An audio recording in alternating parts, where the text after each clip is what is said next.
عرب کو فتح کیا اور آج وہ مغرب یہودیوں ہی کے زیر اثر ہمیں فتح کرنے پر تلا ہوا ہے۔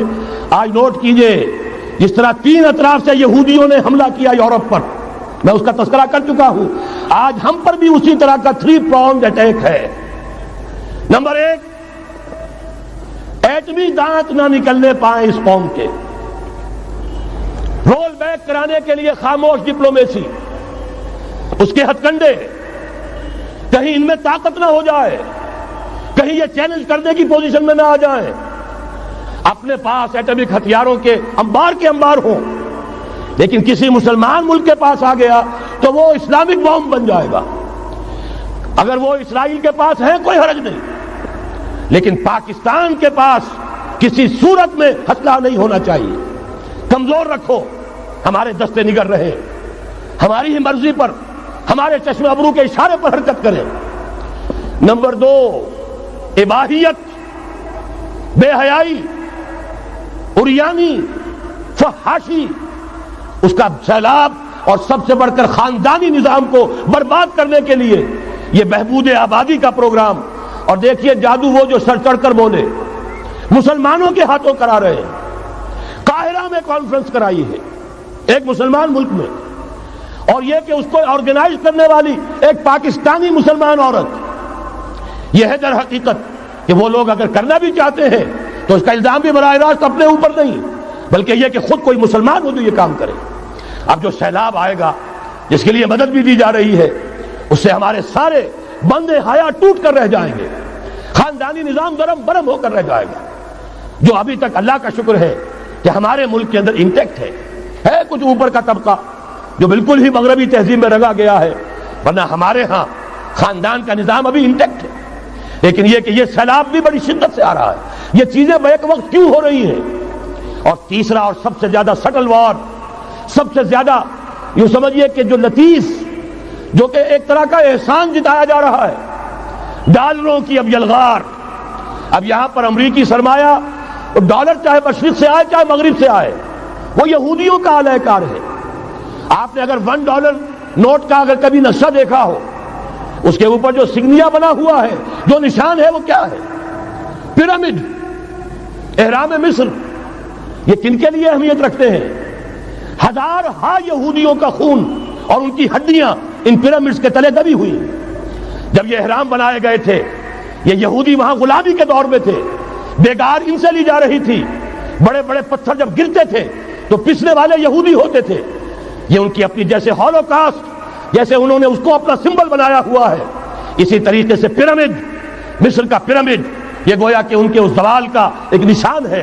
اور اس پر ایک آنکھ بنی ہوئی ہے، ایک آنکھ، کانے دجال کی آنکھ، وہ دیکھ رہی ہے۔ عجیب ہے یہ سمبل۔ نیچے لکھا ہوا ہے نووس آرڈو سکلورم، اور یہ در حقیقت 1776 جو نیچے لکھا ہوا ہے وہ رومن حروف کے اندر، یہ 1776 ہے، جو میں بتا چکا ہوں آرڈر آف ایلومیناٹی وساپ نے قائم کیا تھا۔ عام دنیا یہ سمجھتی ہے کہ شاید یہ امریکہ کا یوم آزادی ہے، سن آزادی ہے۔ 1 مئی، اس آرڈر آف ایلومیناٹی کی تاسیس 1 مئی کو ہوئی ہے۔ یہ 1 مئی جو منایا جاتا ہے، دھوکہ یہ دیا گیا ہے کہ یہ شکاگو کے جو مزدور ہیں ان کی یادگار ہے۔ حقیقت میں یہ 1 مئی اور 1776 آرڈر آف دی ایلومیناٹی کی تاسیس کی تاریخ ہے۔ یہ تمام معاملہ سمجھ لیجئے، ڈالر در حقیقت ہم نے ابھی تازہ ندائے خلافت میں نعیم صدیقی صاحب کی نظم شائع کی ہے، 45 برس بلکہ شاید اس سے بھی زیادہ عرصے کی پرانی نظم ہے جو ہم نے شائع کی ہے۔ ڈالر میرے اس دیش کو ناپاک نہ کرنا، اور میں تو انہیں داد دیتا ہوں، جو کچھ انہوں نے، شاعر کہتے ہیں اس کو جو صاحب شعور ہے، اس صاحب شعور نے جو مشاہدہ کیا ہے کہ ڈالر آئے گا تو کیا آئے گا ہمارے ہاں، اس کے پوری داستان اس تازہ ندائے خلافت میں ہم نے نہ معلوم کہاں سے اس کو کھود کر نکلوایا ہے۔ ہم ان کا احسان مانتے ہیں کہ انہوں نے اپنی یہ پرانی نظم، اب ان کی جماعت تو سب بھول بھال گئی ان چیزوں کو، اسی لیے وہ اسے تج کر باہر بھی اب آ گئے۔ بہرحال ہمیں تو ان کی ایک ایک چیز جو ہے، مجھے تو وہ شعر آج کا اگر آپ نے جنگ کا میرا کالم پڑھا ہو، میری تو فکر کے اندر رچ بس گیا ہے۔ پاکستان کے بارے میں جب کہا تھا، اے آندھیوں سنبھل کے چلو اس دیار میں، امید کے چراغ جلائے ہوئے ہیں ہم، ہماری امیدوں کے چراغ ہے یہ، اسلام کا گہوارہ بننے والی ملک ہے یہ، اس کو ہم نے قائم کیا تھا اسلام کے لیے، یہ آندیاں نہ چلیں. اس ملک کو ہم نے اسلام کے چراغ جو ہے ہم نے اس میں روشن کیے ہوئے ہیں. اے آندھیوں سنبھل کے چلو, اس دیار میں امید کے چراغ جلائے ہوئے ہیں ہم. بہرحال یہ تیسرا سیلاب ہے, ننگی سرمایہ داری, جس کی پھر لعنتیں ہوتی ہیں. ایک طرف فقر, ایک طرف احتیاج, ایک طرف بھوک, ایک طرف دولت کے انبار. پہلے بھی ہمارے ہاں فرق کم نہیں ہے, لیکن اب جو ہوگا اگر یہ بات پوری ہو گئی تو وہ ننگی سرمایہ داری, اور سرمایہ داری ہی در حقیقت یہود کا سب سے بڑا ہتھ کنڈا ہے. یہ بینکنگ کا نظام, یہ سارا کا سارا سودی نظام, یہ IMF, یہ ورلڈ بینک, یہی تو ان کے سب سے بڑے ادارے ہیں. تو واقعہ یہ ہے کہ تین طرف سے ہم پر حملہ ہو رہا ہے. اور یہ سود کے بارے میں کیا کہا تھا اقبال نے, ادربا آخر چمی زائد فتن, اس سود کے ام الخبائث کے پیٹ سے سوائے فتنوں کے اور کیا برآمد ہو سکتا ہے. کس نہ داند لذت قرض حسن, کسی کو قرض حسنہ کی لذت یاد نہیں رہی. بغیر سود کے قرض دو. تمہارے پاس فاضل رکھا ہوا ہے, کسی بھائی کو دو کہ وہ اپنی معاشی گاڑی کا پہیہ چلا لے, پھر اصل واپس لے لینا. اگر اتنی ہمت نہیں ہے کہ ان تصدقوا فهو خیر لکم, صدقہ ہی کر دو تو سب سے اچھا ہے, دے ہی ڈالو اپنا فاضل سرمایہ. یسألونک ماذا ينفقون قل العفو, مت رکھو اپنے پاس, یہ گندگی ہے. لیکن اگر بڑے ہی کم ہمت ہو تو کم سے کم قرض حسنہ دو, اپنی اصل رقم واپس لینا. کس نہ داند قرض لذت قرض حسن, ادربا جاں تیرا دل چوں خشت و سنگ. اس لیے کہ سود کے ذریعے سے انسان کے اندر تاریکی پھیل جاتی ہے. دل جو ہے اینٹ کے مانند, پتھر کے مانند سخت ہو جاتا ہے, کٹھور. ثم قست قلوبکم فہی کالحجارۃ او اشد قسوہ. آدمی درندہ بے دندان و چنگ, اور انسان بغیر اس کے کہ بھیڑیوں والے دانت ہوں اور بھیڑیوں والے پنجے ہوں, بھیڑیا بن جاتا ہے. بہرحال اب کرنے کا کام کیا ہے اس کو سمجھیے. اس پوری صورتحال کا میں نے آپ کے سامنے نقشہ پیش کر دیا. ایک طرف مغرب سے نیو ورلڈ آرڈر, جو جیو ورلڈ آرڈر ہے, اس وقت کی سپریم پاور آن ارتھ امریکہ کی سرپرستی میں بڑی تیزی کے ساتھ حملہ آور ہے.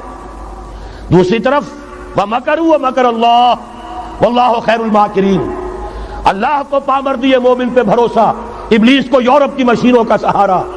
اللہ تعالیٰ نے اسرائیل کا توڑ پاکستان قائم کیا. اللہ تعالیٰ نے اس کے لیے 300 برس کی تاریخ, اس کی تمہید میں مجددین امت یہاں پیدا کیے, یہاں قرارداد مقاصد پاس کرا دی 20ویں صدی عیسوی کے وسط میں, کہ اکبر نام لیتا ہے خدا کا اس زمانے میں. بینک انٹرسٹ کو ربا, سود حرام قرار دیا. یہ سارے شواہد ہیں. اب ضرورت صرف ایک بات کی ہے, ایک زبردست عوامی تحریک اٹھے. یہ عوامی تحریک کیسی ہو؟ نمبر 1, فرقہ واریت سے بلند ہو. یہ فرقہ واریت جو اس وقت بہت بڑا فتنہ بن گیا ہے, جس کی کشیدگی بڑھتی چلی جا رہی ہے, اس کے اندر اگر ہم قوم کے حیثیت سے اگر ملوث ہوتے چلے گئے, آخری تباہی آ جائے. فرقہ واریت سے بلند, سیاسی کشمکش سے بلند. یہ سیاسی کشاکش, یہ حزب اختلاف, حزب اقتدار, اس سے بلند, اس سے کوئی بحث نہیں, کوئی دلچسپی نہیں. علاقائیت یا لسانی قومیت, اپنے دنیاوی حقوق کی فکر مت کرو, بلکہ آخرت کی فکر کرو, اور یہاں اس کی اصل منزل خلافت کے نظام کی فکر کرو. ان تمام چیزوں کو پورا کرتے ہوئے یہاں پہ نظام خلافت قائم کیا جائے. یہ ہے واحد علاج, اور اسی کے لیے للکارنے کے لیے, اسی کے لیے دعوت دینے کے لیے ہم نے اس تحریک خلافت پاکستان کا آغاز کیا. تنظیم اسلامی نے اپنے لیے ہدف معین کیا ہے, نظام خلافت علی منہاج النبوہ کا قیام, پہلے پاکستان میں اور پھر کل نوع عرصی پر. اب میں چند منٹوں میں آپ کو بتاؤں گا کہ وہ نظام ہے کیا.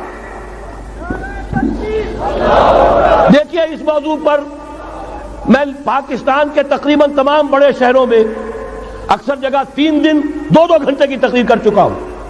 سیاسی نظام کیا ہے, معاشی نظام کیا ہے, سماجی نظام کیا ہے. خلافت اب قائم ہوگی, جو بہرحال 1400 برس قبل کی خلافت اور آج کی خلافت, وقت کے دریا میں بہت سا پانی گزر گیا ہے. اصول وہی کے ہوں گے, فنڈامنٹل وہی کے ہوں گے, تفصیلی خاکہ بنے گا اس زمانے کے تقاضوں کے مطابق. تو میرے وہ تقریریں ویڈیو کی شکل میں, آڈیو کی شکل میں, اردو میں, انگریزی میں, شکاگو میں 20 گھنٹے کا پروگرام پچھلے سال ریکارڈ کرا کے آیا. اللہ کا فضل ہے کہ وہ پھیل رہا ہے معاملہ. اب مغرب میں اذان خلافت بلند ہو رہی ہے, اس کا تذکرہ میں بعد میں کروں گا. بہرحال وہ تو تفصیلی بات